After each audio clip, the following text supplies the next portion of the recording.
Welcome to HBCU 101. I had all the no's, but I got that one I didn't give up. Salmon's in the building. Drum major for Morehouse's House of Funk.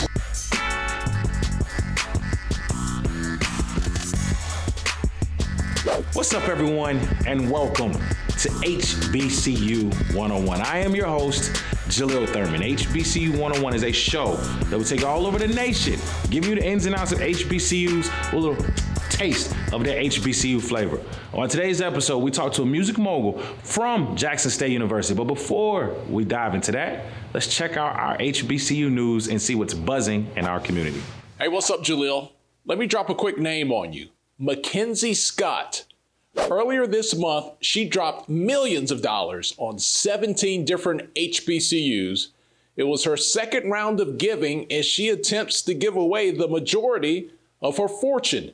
She's one of the top 20 most richest people in the world.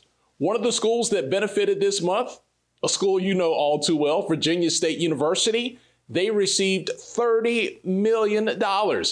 I had a chance to talk with the university president, Dr. Makola Abdullah, this week. He's a pretty happy camper. I tell you, my first reaction was the same, I think, as everyone's first reaction. It was shock. The number is an incredible number. It brings you pause. It makes you step back, right? And so after the shock, I'm honored. We're honored. We're humbled. We're excited. And so it's a great day, and I think a great day for a lot of our HBCUs, for philanthropic organizations, and I'm just thankful that we could be in the number. 17 HBCUs, schools like Norfolk State, North Carolina A&T, Winston-Salem State, Lincoln of PA, Virginia State University, Claflin, 17 historic gifts, and there's a good chance that there is more to come. A great reason to celebrate this holiday season.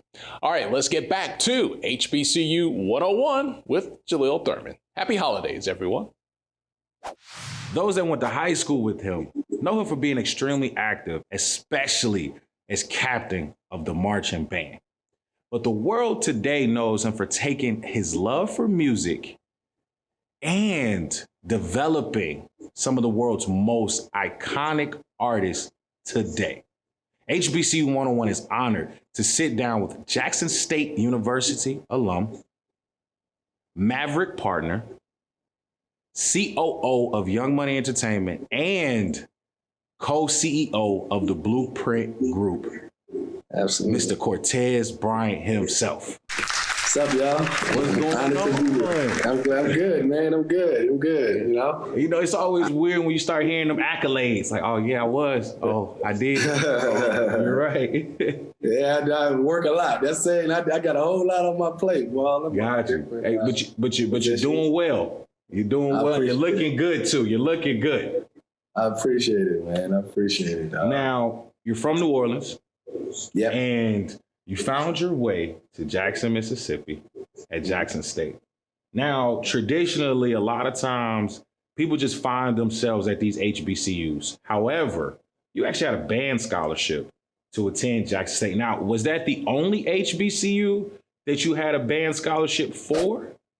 And if it was, how did that make you feel? Because, you got the Human Jukebox in Baton Rouge. And so talk to me about what was going on. Actually, and I might get murdered for this when people hear this, just because Southern University and Jackson State is in all worlds, football, band, are probably the biggest rivals in the SWAC, So, I don't know if I ever confessed this to anyone out here, but growing up in New Orleans and poor, not having much, we didn't really have exposure to a lot of other schools, as far as HBCUs. I couldn't afford to travel and internet wasn't around. Yeah. So, all we saw was Bayou Classic, Grambling Southern, coming to New Orleans every year. And as far as exposure, that's the only thing I had, so my junior year in high school, probably right when I jumped on the band wave and because I had, played a couple sports in school, did a lot of things, and band I just picked up because one of my homies was like, yo, let's just start a band. at the high school. So we did it. So my junior year, there was this big battle of the bands, and Jackson State and FAM came as a special guest. Okay. So I was like, whoa, who was this? Now, mind you, Southern used to just beat the bricks off of Grambling every year. So that's where my focus was at that point. Okay. Right? Excuse me. But Southern didn't have any housing, and I had applied and everything. This is where I might get scorched because I don't think all my Jackson State alum know this. I had applied and everything, and it came that summer, and I applied to Jackson State because that was just something I had never seen before. And this was like July, August, man. This is like July. This is so late in the summer. Band camp usually start the first week of August. Okay. And I found out that Southern didn't have any housing for me to go there. So, I had a Pell Grant and a partial academic scholarship, so I could have paid for it, but it wasn't enough to cover apartment or whatever. I ain't have no car, nothing. We was poets. We ain't had no money, right? Yeah. So I'm like, man, I'm gonna have to go to community college or UNO because I hadn't applied to that many schools. Yeah. So Jackson State just so happened, because I applied and I was like, Mom, I was disappointed. I came inside and I was like, Mom, I just got this letter from Southern. Can you call Jackson State to see, if did it get, I knew I was accepted to the school, but did they award me any money or anything? And I called and it was just like, come on. And that was 2 weeks literally before band camp. So I was literally in my mind, second week of July, headed to Southern University. But, I went to Jackson State and that was the best move I could have ever made in my life. You really fulfilled a purpose in the music industry and making a choice between TV and music. But we're going to talk about that when we get back from the break. It's HBCU 101. It is Jalil. It is Cortez Bryant. You guys don't want to miss this. You guys stay tuned. HBCU 101. Welcome back to HBCU 101. Welcome back to HBCU 101. I am your host, Jalil Thurman, and I am joined by Jackson State's finest, Mr. Cortez Bryant. JSU is in the building. Now, Cortez, it's time for a little HBCU trivia before we get back to your career. All right? Okay. Kurt Cobain attended what HBCU? I know he's from Texas. Okay. There's only 2 HBCUs in Texas.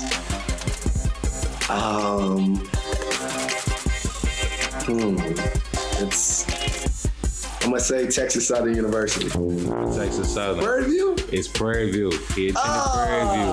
Yeah. Man. And it's about like 4 or 5 it's about 6 HBCUs in Texas. I was talking about the swag. Big dog. My bad. Oh, the swag. Oh, I got you. Sorry, I was not pouring on the smaller HBCUs in the state of Texas. The swag, I got you. The swag. If it was some Jackson State trivia, I would have nailed that. I know. I really blew it right, but I apologize, Kurt Cobain. You know what I'm saying? I love Prairie View. I've been there a couple times. I partied there a couple times. Love a couple homecomings. I rode down there and hung out. So I love the experience there. Got you. Now listen, let's go back to your career. When you graduated, you had an opportunity to either work in TV the traditional route, or you said, you know what? I got a good friend of mine. He's really good with the lyrics. I think I'm gonna manage him. What was the decision in managing Lil Wayne back then for you? I wasn't gonna do it. He kind of asked me, bro. I was like, I sat out a couple semesters too when they first started popping, like 99, 2000, back that thing up days, and I went on a couple tours like the Rough Riders tour and the Nellyville tour that they did with Nelly, and just picking up bags and being a roadie. So I had a whole lot of fun. Saw a whole lot of things, but I couldn't see the vision of me doing that at the time. So I ended up going back to Jackson State and finishing it. Even though that was my brother, I was happy for him and his success. I was just applauding him and said, I'm going to just go back to Jackson State and do my school thing and kind of figure out my own path, But my senior year, he kind of hit me up and just was like, he had never had a manager. and was like, Tez, you're my best friend, the only person I trust. Would you come out and be my manager? I had no idea, nothing about the music business. And, when we talk about purpose, and I was gung-ho on going toward mass comm. I was a mass comm major. I had an internship at CNN lined up on the production side. That's what I was about to go do. Like, that was already set in stone. And I prayed on it, and I got my answer that, my purpose was to protect my friend at all means. Put a blanket over here in the crazy entertainment industry and make sure he's always protected. So that's what I got. And I took a leap of faith. I told, my exact conversation with him, I said a lot of times was, I don't know what we're doing, but we're both smart guys. We can figure it out together. Right. And we built it from there. It was a roller coaster ride. But now, in the history of music, the top 3 artists entries on the Billboard charts is Drake, Wayne, Nicki. Yes. History. So, that was surreal when I saw that. Sometimes I'm so caught up in the now because I'm still actively working and building things and doing things. I kind of never look at, still getting these messages on my heart and in my soul to go do great things that it hardly resonates to me. The things, we've done as a team, and as these artists. So, when I saw that come out maybe a couple months ago, I was like, man, this is history. This is in the history of music, period. It's 1, 2, and 3. Yeah. And far in between anybody else trying to even look like they're going to catch him, especially Drake. He's still soaring, So, man. So I'm thankful and honored, man. God's really blessed me in this space and everything I've done. I've followed his lead and path on every single move that I've made in this business, and he's rewarded me abundantly with a great team. It's not only me, I might be the most, the face you see, but I have a team that I've been with 13 years that, we got a well-oiled machine, run like a family, and it's behind mostly all these artists that we're talking about right now. Yeah, and I have to commend you on that because, Drake's my favorite artist. And so he's definitely killed the game. Wayne has killed the game. Nicki has killed the game. And you've been a part of the greatness. And I know when you keep talking about purpose, that is, I know, so fulfilling for you. But that isn't where your purpose just left you. You got your hands in a couple other things. We'll talk about that when we get back from the break. It is Jalil. It is Cortez Bryant. You guys stay tuned. We'll be right back. It's time now for your HBCU 101s, brought to you by HBCU Wall Street. Christmas is over. We are in the midst of celebrating Kwanzaa, which runs from Saturday, December 26th to Friday, January 1st. Kwanzaa is a celebration of the 7 principles of unity, self-determination, collective work and responsibility, cooperative economics, purpose, creativity, and faith. Happy Kwanzaa, everyone. Welcome back to HBCU 101. Welcome back to HBCU 101. I am Jalil. I have Cortez Bryant in the building, representing New Orleans, but of course, Tiger Nation is here in full effect. Jackson State University. Cortez, we've talked about your purpose, right? And feeling what you feel is your purpose in life. From Young Money to Jackson State at the time, to now you are the co-CEO of the Blueprint Group.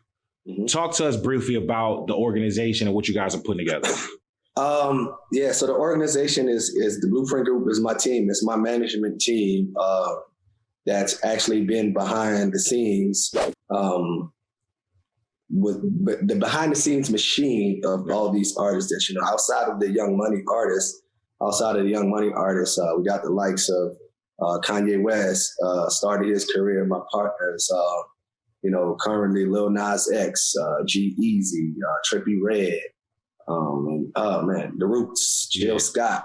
It's, that's kind of the management wing that's been, all of us have the same type of personality. So, we've done huge things and been a machine behind a lot, but really haven't been front forward about that and our profiles out there, you know. So I feel like we're the best team, management team, executives in the business, man. We got a great gumbo pot of great people who's super smart and work together well. That's super loyal, and that's what we've been. You know, I think we're gonna rock together till we out of here. You know, we decide to leave. You know, currently we've announced a couple weeks ago, which I'm excited about, is this new way of thinking about music. I know there's a lot of distribution companies, so we launched Blueprint Distribution, which is sort of like, you know, you can compare it. It's not like a distribution model for music like a TuneCore, DistroKid, where artists could just throw their songs up, you know.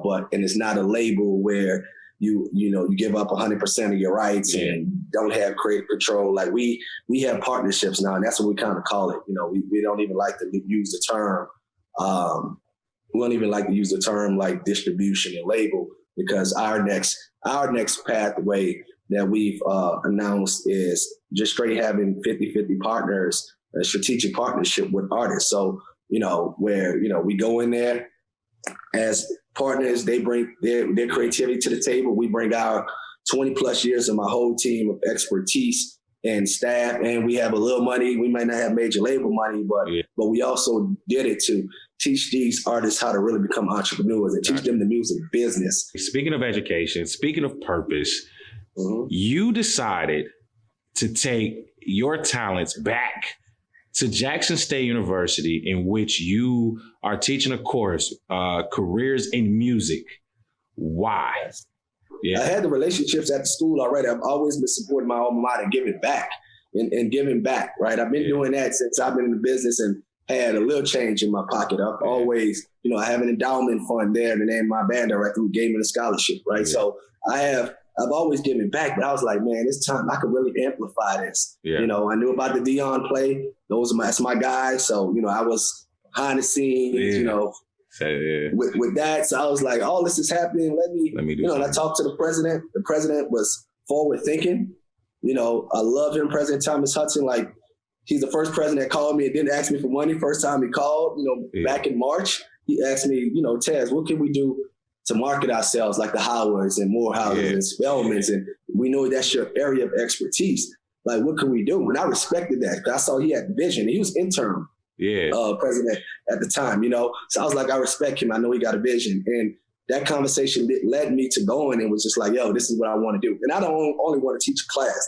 Teaching a class is first step. I want to build a music institute, like a music business degree program that I'm about to go raise funds for. You know, and really get busy, and then try to duplicate that around all HBCUs to give kids exposure to know that there's other things. They can love music, don't have to be the artist, and there's tons of other jobs where they can make a great living, you know? So that's in a nutshell, bro. So that's what I've been enjoying it. I say, you know, when I see those kids' face light up and sit there for 2 hours just listening to me, you know, it gives me that same feeling when I look at my artist's eyes when they first come to me and like, Taz, this is my vision, this is my dream. Can you help me get there? Now, before we let you go, we always play a game with everyone. It's called I Got Five on It. All right, it's a this or that, and you choose who or what you have five on. Okay? All right. You music. So we're gonna keep it with the bands. All right. Who do you have five on? The Aristocratic bands at Tennessee State or the Marching 100 at FAMU? Oh boy, that's a tough one. I have to go with the Marching 100 at FAMU. They're the originators. They're the first. You know, they're the first to do this marching band, HBCU marching band thing. They have their unique style, sound, as with Tennessee State. But you know, this showmanship on the field is like no other, you know what I'm saying? And their musicality of how they play, not trying to be like anybody else. They ain't gonna last a second in the swag. I'm gonna tell you that. They coming, they about to get the lid blow off of them. But I respect them for, you know, what they do and what they do well. And they've been doing it since the 50s, 60s, you know what I'm saying? So, they've been doing it for a minute. Now, before we let you go, let the people know where they can keep up with you, where they can find you, and keep up with everything you got going on. My Instagram is at Tezington, Twitter at Cortez Bryant, Tezington 2 Z's.